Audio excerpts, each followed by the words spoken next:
Let me tell you about a woman named Alessandra. She wasn't rich. She wasn't famous. She was just good. Genuinely, quietly, stubbornly good. She worked 2 jobs. She stood by her husband through years of financial struggle. She cried alone at night because she couldn't have a baby. She kept going anyway. And then one day, while her husband was sleeping, she picked up his phone. What she found changed everything, not just for her, for everyone in this story. And here's the part nobody sees coming. She ended up with a life that was better than anything she ever dared to imagine. This is Alessandra's story, and I promise you, you are not ready for how this ends. Alessandra and Carlos had what you'd call a hard life. Not the dramatic kind of hard, just the everyday kind, where every month is a little tight, where you make plans and then life interrupts them. Carlos ran a small butcher shop, nothing fancy, just a neighborhood place. Alessandra helped him there when she could, and she also worked at a hair salon to bring in extra money. 2 jobs, 2 people trying to build something, and one dream they couldn't make happen no matter how hard they tried. They wanted a baby more than anything, but it just wasn't happening. Fertility treatments? Out of the question financially. That kind of thing cost money they simply didn't have. So they grieved that quietly. Together, at least. That's what Alessandra thought. In a relationship, you get to know someone's rhythms. You know when they're tired, when they're stressed, when something is off. And Alessandra knew Carlos. She knew him well. So when he started acting differently, she noticed. It started small. He'd go quiet at dinner. He'd take his phone to another room. He'd laugh at something on the screen and then flip it over before she could see. Then it got less small. Hours on the phone, always facing away. If she walked into the room, he'd stop typing mid-sentence. And the phone. She could never touch it, not even to check the time. She asked him about it once. He smiled and said it was nothing. Work stuff, don't worry.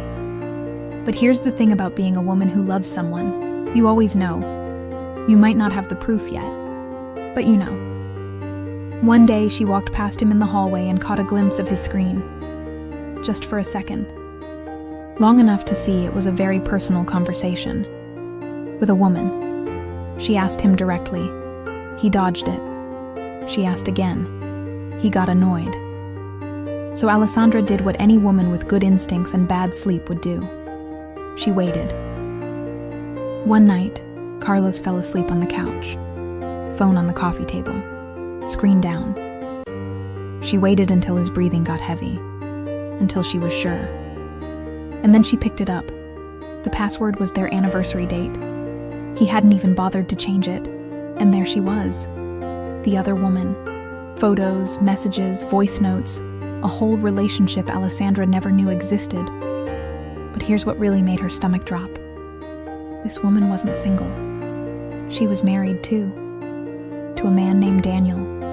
A man who, unlike Carlos, was doing very well for himself.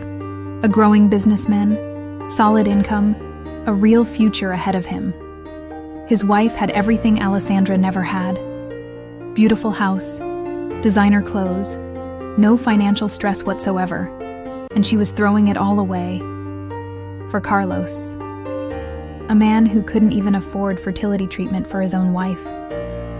Alessandra could have done a lot of things with what she found out. She could have confronted Carlos right then. She could have packed a bag. She could have cried for a week. But instead, she made a decision that surprised even herself. She was going to tell Daniel, not for revenge, not to cause drama, but because she genuinely felt that if she were in his position, she would want to know. She found him, sat across from him, told him everything. Calmly, with dates, messages, the full picture. And Daniel didn't believe her. He thanked her politely, said she must be mistaken, and went home to his wife. Alessandra drove home alone, and instead of feeling defeated, she felt something unexpected, a quiet sense of peace. She'd done the right thing. Whatever happened next wasn't on her. Now here's where it gets complicated. Because Alessandra went home, looked at her life, looked at her husband, and made a very human decision. She confronted Carlos. He knew she knew. There were tears, apologies, promises, and Alessandra gave him another chance. Now, before you judge that, think about it. They had years together.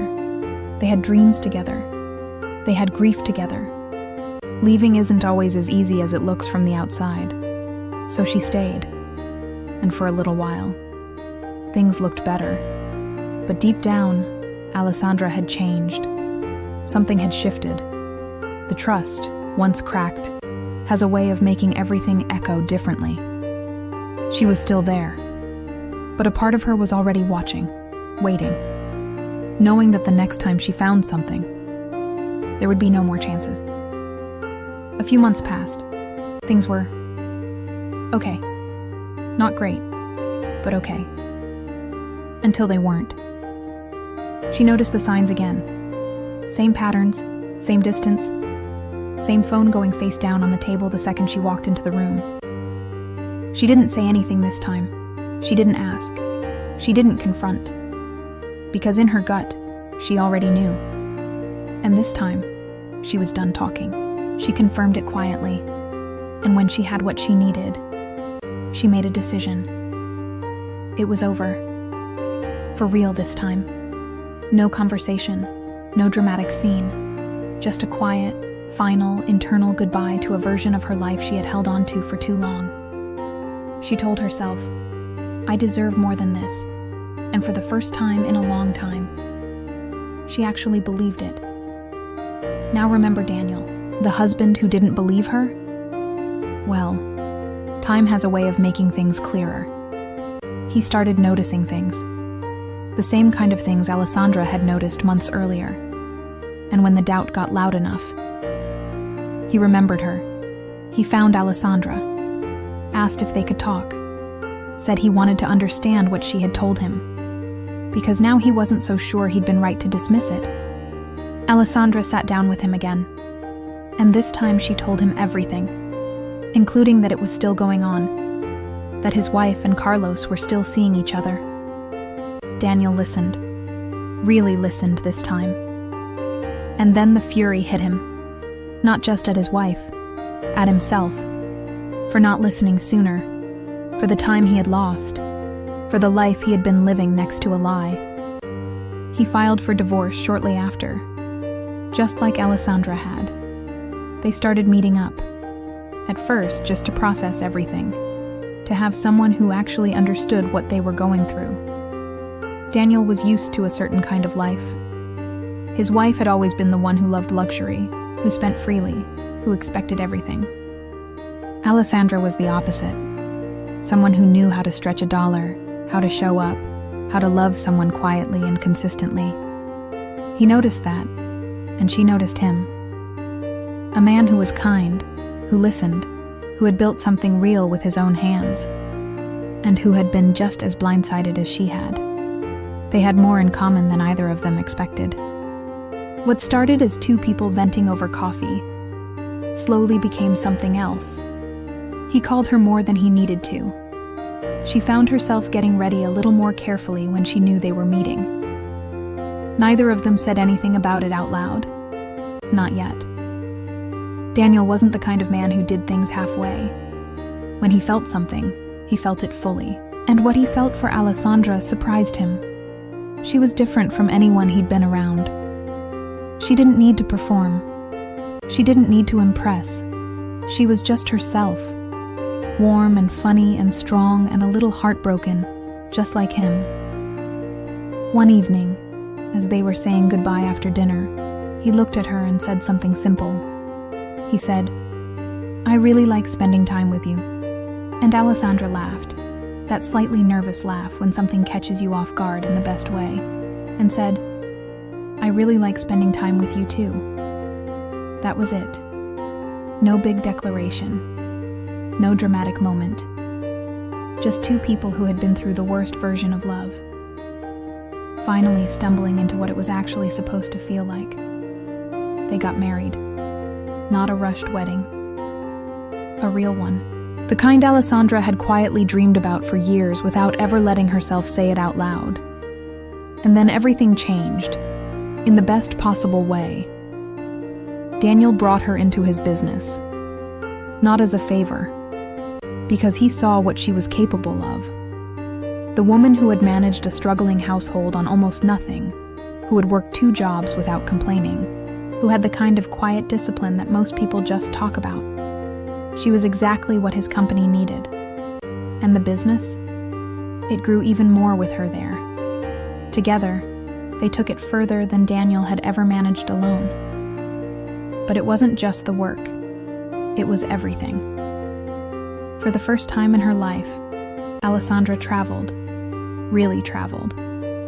Every year, an international trip somewhere she had only ever seen in magazines. Paris, New York, Dubai. And throughout the year, little road trips across the country, just the 2 of them, discovering new places, making memories that were entirely theirs. And Alessandra herself changed too. Not who she was, that was always beautiful, but how she showed up. She started dressing differently, taking care of herself in ways she had never had the time, the money, or the emotional space to do before. The woman who used to rush between a butcher shop and a hair salon and whatever she had, she was now someone who walked into a room and turned heads. She bloomed. That is the only word for it. And then, the dream she had carried as quiet grief for so many years, it finally happened. She got pregnant. A little girl. Alessandra held her daughter for the first time and thought about that woman who used to cry alone at night, working 2 jobs, dreaming of a baby she could not afford to have. She barely recognized her. Now. You're probably wondering about Carlos and the mistress. Did they end up together after all that? Well, they did for a little while. 2 people who had blown up their lives for each other. But here's the thing about relationships built on betrayal. They tend to carry that energy with them. The mistress lost the comfortable life Daniel had given her. No more luxury. No more having everything without earning anything. Carlos still had his small butcher shop, still struggling. They had chosen each other over people who actually loved them. And what they got in return was each other, with all the baggage that came with that. Last anyone heard, they weren't together anymore, and both of them were exactly where their choices had led them. Funny how that works. Here's what I take from Alessandra's story. She didn't win because she plotted revenge. She didn't win because she was lucky. She won because she kept being herself. Honest, loyal, strong. Even when the person next to her didn't deserve it. She told the truth when she didn't have to. She walked away when she had to. And she stayed open to something new when she had every reason to close herself off forever. Life has this interesting way of balancing things out. Not always. Not quickly. But sometimes, if you keep being good, good finds its way back to you. Alessandra found that out. And something tells me she'd want you to remember it too. If stories like this are your thing, real stories, real people, real twists, you know what to do.